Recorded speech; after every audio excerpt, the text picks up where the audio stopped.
ஒரு நாள் ஒரு நரிக்காட்டில் உள்ள சுருங்கிய வழிகளில் கும்பலுக்கு உணவு தேடி நடந்து சென்று கொண்டிருந்தது. அது தூரத்தில் ஒரு சிங்கத்தை பார்த்தது. அந்த சிங்கம் தன்னுடைய உணவைத் தேடி பசியில் துடித்துக் கொண்டிருந்தது.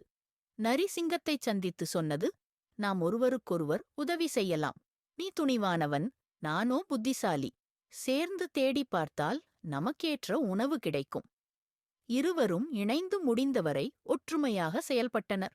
சில மணி நேரத்தில் சிங்கத்தின் வலிமையாலும் நரியின் தந்திரத்தாலும் இருவருக்கும் தேவையான உணவு கிடைத்தது.